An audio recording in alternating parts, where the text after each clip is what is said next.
scheme-related documents carefully.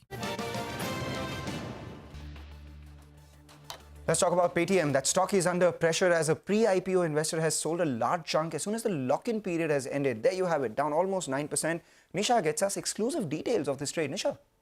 That's right, and sources with direct knowledge actually have shared with us that one of the largest shareholders of Paytm, SoftBank, is the one which has done a large transaction. In fact, sources suggest that SoftBank has sold down with this large trade 25% of its overall holding in Paytm, and that leaves it with around 13% stake, and sold is around 4.5% stake at the moment. So 561 rupees per share is the average price. Around about 555 to 561 is the price at which SoftBank has sold down the shares of Paytm as soon as the pre-IPO investors' lock-in period 1 year after the IPO has ended.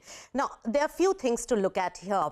830 rupees per share is the price at which SoftBank had invested in Paytm, and it is selling down at a huge loss. On the other hand, there's a 60-day now lock-in period as per SEBI norms, in which SoftBank will not be able to sell the remaining stake. So about 13% stake will remain with SoftBank at least for 60-day period. So that stock sale overhang is not there for 60 days, at least from SoftBank. Now, the sellers that we have gathered from sources with direct knowledge are Norges Bank, Seganti, Millennium, LMR and Gizello. Now, these are long-only funds. The texture of the fund is mostly crossover funds. They invest in public as well as private market investments. And one important aspect that I gauged is that the stock listed 1 year back at a $20 billion valuation, and now it is at $4 billion valuation. So the new investors have come in at a huge discount to the IPO price, and they may see some value, and especially when they are long-only fund.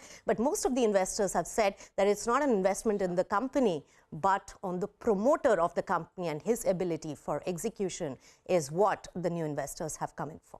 Okay, all right, Nisha, thanks very much for bringing us the qualitative as well as the quantitative data for Paytm and the large deal that took place.